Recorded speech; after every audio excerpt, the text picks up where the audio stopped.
The question was, why are we doing this? And I'm going to go back to a couple of things I said in my opening comments. We think that speed matters. We think that high-speed internet connection makes communities stronger. We think it's good for businesses. We think it drives entrepreneurialism. We think that it drives, it drives up the employment rates in cities. So we think it's good for citizens in Provo, but also it's good for our core business. We have always focused on speed, and early on, our founders realized that if we could return search results a few milliseconds faster than our competitors, people would like the experience, and they would keep with us. So that's one thing, is that we've always been obsessed with speed, and this is just the ultimate leap, going from the average of 6 or 7 per person up to 1,000 per person. And the second thing is consumption of content. If you don't have a high-speed connection right now, consuming content actually can be irritating. If anyone experiences Netflix buffering or YouTube buffering or any of these services when you're trying to watch something and it's buffering, it's irritating. We just want to make sure we provide the infrastructure for people to have a great experience consuming and creating content on the web. So that's really our goal.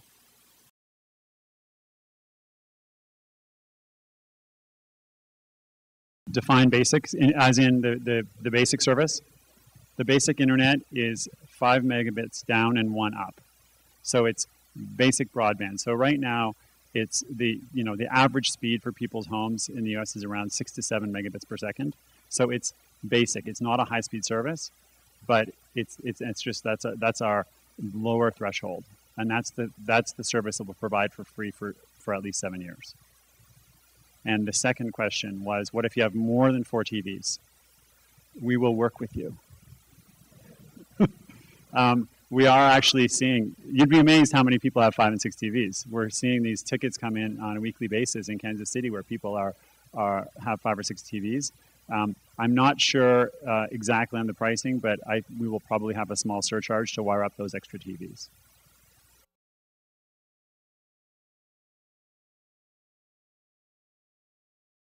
Yes, for the 1 gig upload and download speeds, it's $70 a month. And then if you add the TV on, it's an extra $50. That's in Kansas City. And again, we really think pricing is going to be similar in Provo. We haven't finalized pricing.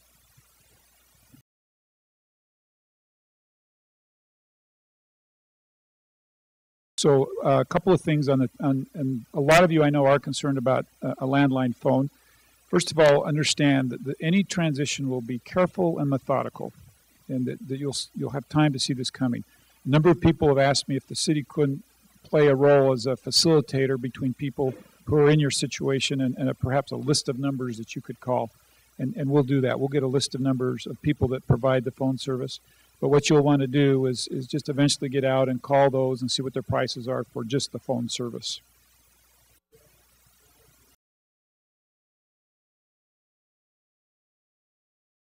Do you have a time when I'll be cut off on my current landline? Let me give you some really big generalities. You may want more specifics, but it's as close as I can give you.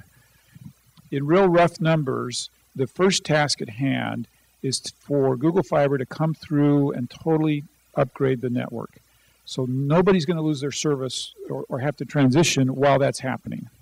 Okay, so and at the soonest, I think they're probably going to be done by the end of the year on that. That's a big project. So you've got clearly between now and the end of the year to think about it. And then they'll start neighborhood by neighborhood coming through and making the transition. As they're coming to your neighborhood, now you have to be serious about it. Now you have to kind of narrow down and get this done. So I would be using the next 9 months to be in generalities.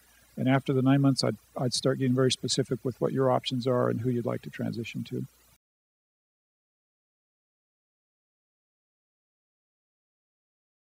On the TV package, you've got a package that could mean a lot of things. Can you be a little bit more specific on the package? And I'm sure what they're really asking is, do you cover BYU sports?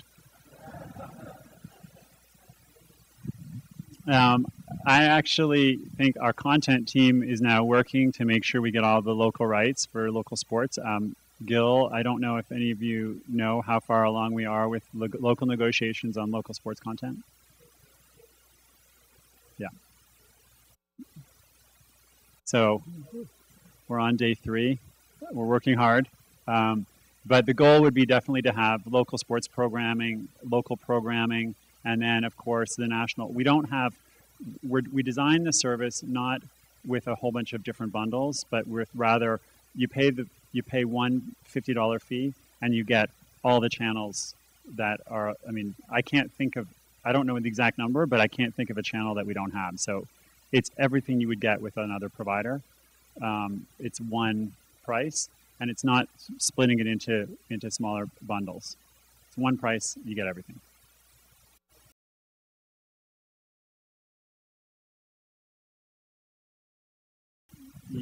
So yes, HBO would be an add-on, but I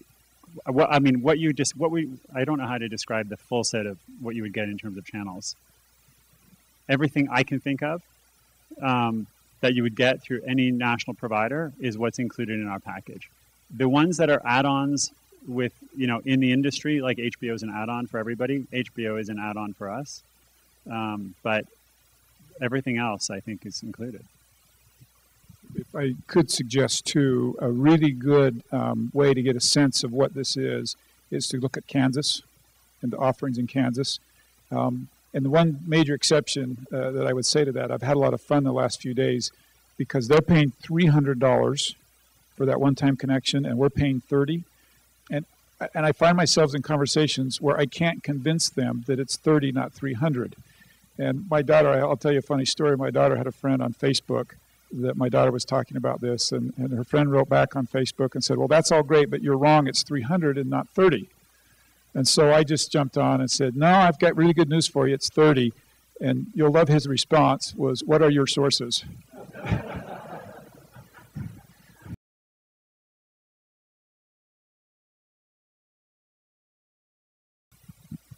So again, I'm giving you guys a little bit of a preview. We haven't announced our small business offer yet. I'm working on it. We're probably a month or two from announcing it, and we're probably 3 weeks away from final design. What we're really focused on is on small businesses. We're focused on businesses less than 25 people is sort of what we define a small business as. We're not really going to launch an enterprise business offering at this point, but it's for small businesses, self office, home office, small retail, small service, doctor's offices, law offices, really small business. That's the under 25 segment.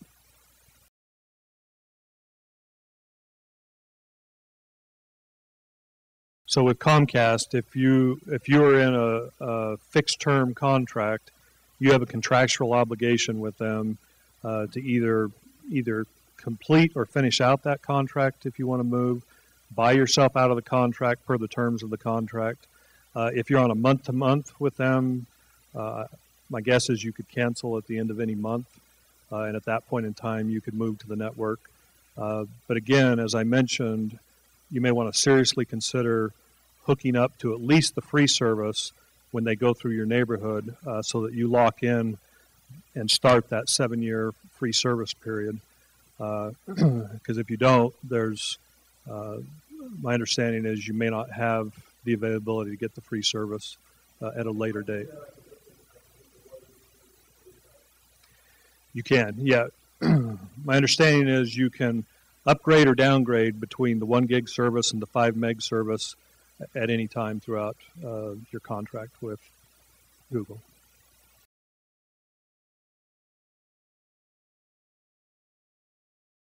Yeah, so the question is, they recently signed a contract extension with Veracity, and they're wondering what impact that has. Again, that contract relationship is owned by the city, and it will be transferred to Google. And Google, as they go through your area, will migrate you from Veracity to the Google network. So the answer is no, it won't. You'll just continue on with Veracity until the point in time that you move to Google, and you'll move forward with Google at that point in time. Does that answer the question? Okay.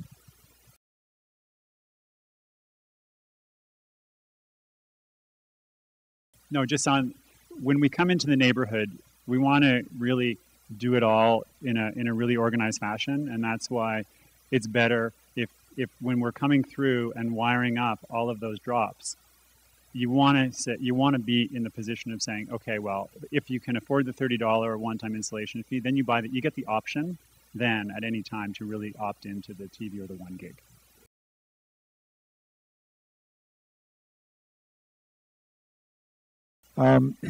What you've just articulated is one of the reasons that the city doesn't want to own this. And that is that no matter what we upgrade this to right now, technology is moving and changing, and all of us, quite frankly, hope that a gig is outdated in 4 years, because that means we will have figured out what to do with it. And for a company like Google Fiber, that enthralls them, that challenge captures them, and they love that. For an entity like Provo City, it scares us to death. That we've invested in this technology and now it's going to be outdated. I'll let Michael speak a little bit more to that capacity and how it works and what you can anticipate with that.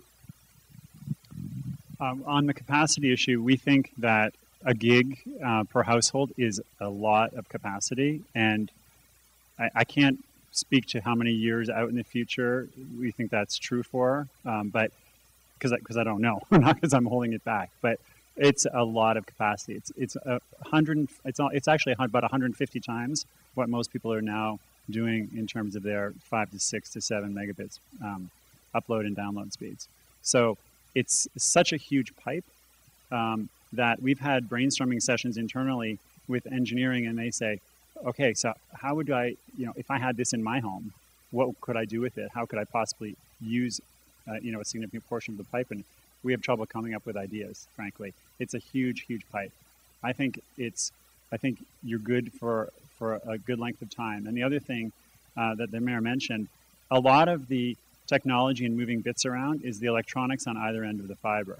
And so as we develop better and better ways of moving bits through the electronics on either end of the fiber, who knows what will happen? But we think there's an awful lot of capacity available.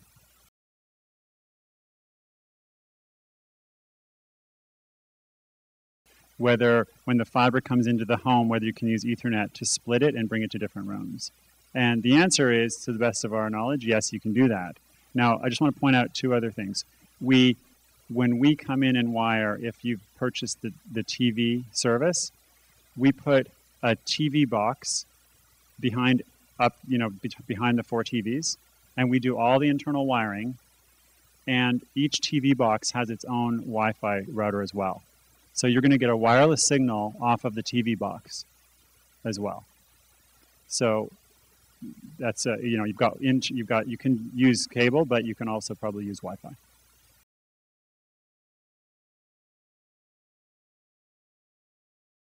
All right, so I'll repeat the question. The question was, number 1, when we put in the devices in home, are they owned by Google or owned by the residents? And my answer was that they're owned by Google. The second question was about the replacement cycle for the hardware that goes inside the home. How fast will we do it? Will we pay for it, etc.? I don't actually have a great answer for you on that. I can say right now we're already in planning for in-home devices that will be, a year out. We plan a year or 2 out on in-home devices. So I can't tell you exactly what you will have, but it will be whatever's the newest and best that we have.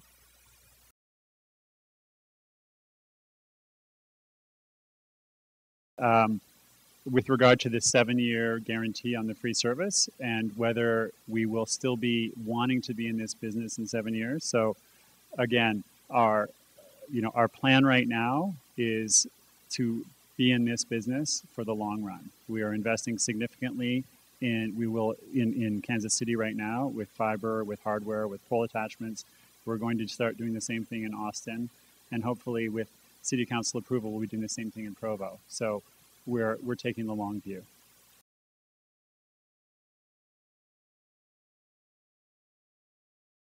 Yes, the question was from a woman who owns an apartment building, and she was asking whether she can get TV without getting the gig connection.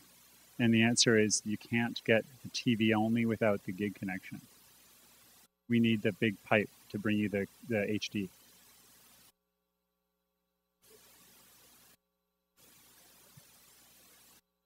If you get the basic connection, we won't bring you the 1 gig speed. to get the TV connection, we need to bring the biggest, fattest pipe to your home. So you need to have the gig internet connection, and then the TV is the extra on top of that.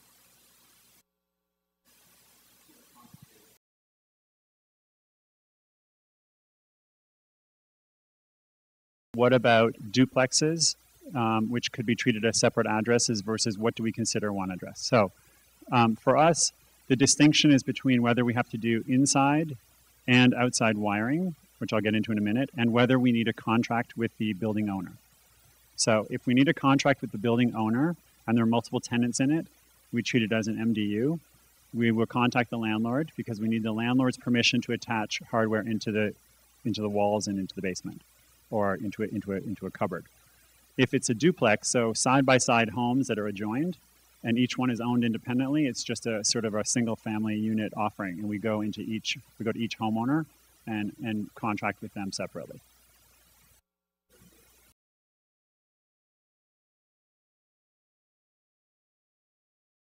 I'm glad it's their problem and not mine as a city. Does that make sense? And so, in essence, the city struggled to do this, but we're not good at it, right? This is not our. If you want to talk about paving a street, I'm your guy.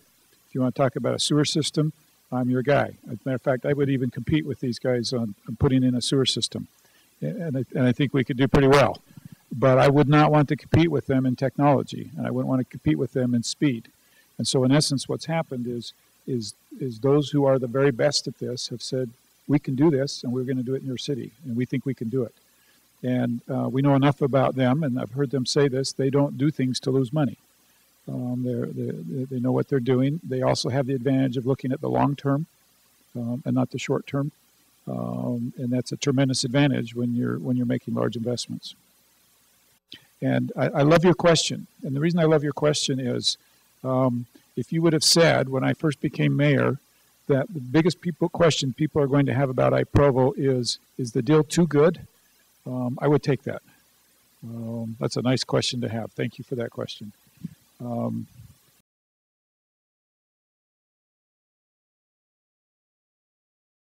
you want to comment or just let that? Thank you. One of the things, too, that I've learned through this process is the United States is behind in this category. And some of these speeds and stuff are not as unusual outside the United States as they are inside the United States. And we need to step up our game. And this is me speaking, not Google Fiber, but I hope the competition steps up to the game. And I hope they don't continue to offer speeds that are lower than you can get in other countries. And so be a great thing.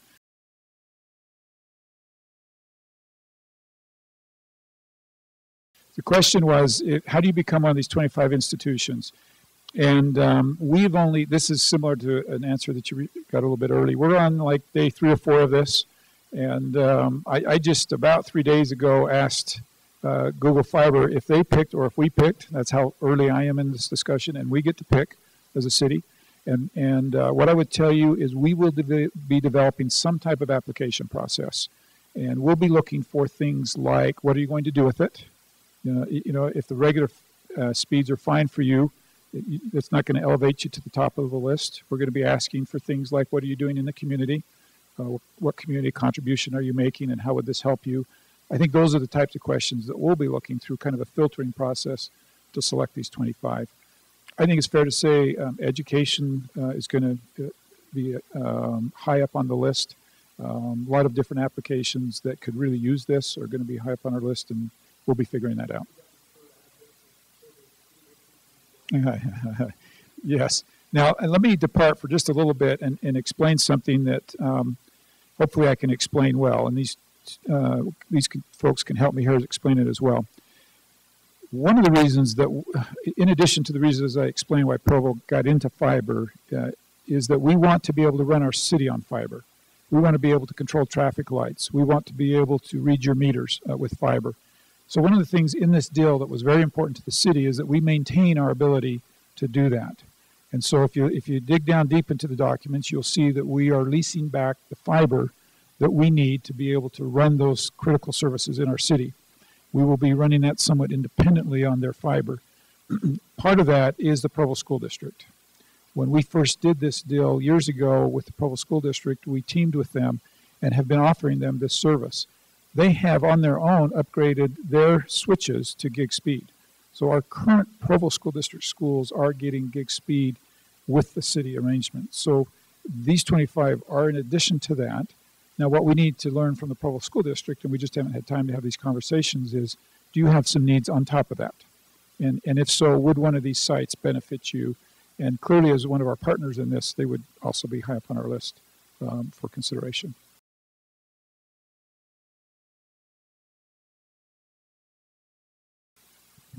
The question was, can we go to look at what's available in Kansas City? And if you go to fiber.google.com/Kansas City, fiber.google.com/Kansas City, you should see what they're getting. Oh, yes. And there's already a site up, fiber.google.com/Provo, where you can go now and put in your email address if you want to be on a list to get new information as we make these decisions. For example, what's the product exactly going to be like? What's the pricing exactly going to be like? And what are our timelines like as we get further down the path? There's also a Q&A on that page as well with some simple explanation to a lot of these questions that are being asked today. fiber.google.com/Provo.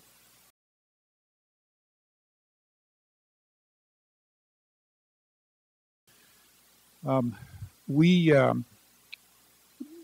understand there's two things that have to be balanced here. The city protecting themselves and not giving away an asset that is important and valuable to us.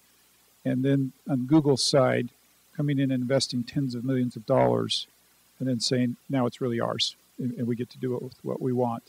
And the reality of it is, of the contracts, if you get down into the nitty-gritty of them, you'll see that once their investment up to that gig speed is complete, at that point, it's their network and they get to do what they want to do with it. And that was a decision we had to make as a city to say, okay, we'll go with it.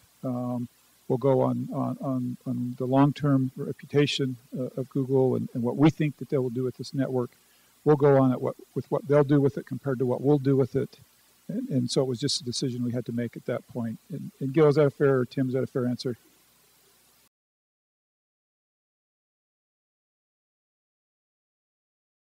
We have we will hire local and national contractors to do our installations. We will do, yes. We have our own system that we run in-house for our installation protocols, which is scheduling. We have scheduling software, which is a little different than people are used to. We actually can schedule people within a half-hour window, and we don't say be home from 9 to 5, and we'll drop by sometimes. So we'll have really, really tight scheduling. We will use, as I said, national and local vendors to do our installations, as well as a bunch of the infrastructure work. And the people who come in your home have gone through our training. They're Google contractors, and we really make sure that the quality is high.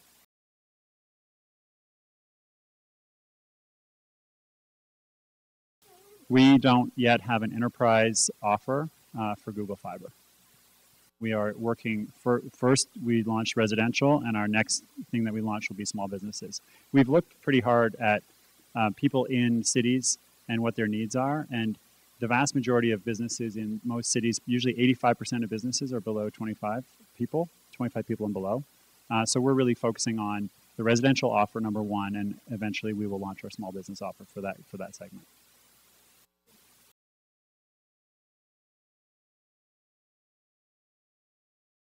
What about duplexes, which could be treated as separate addresses versus what do we consider one address? So for us, the distinction is between whether we have to do inside and outside wiring, which I'll get into in a minute, and whether we need a contract with the building owner.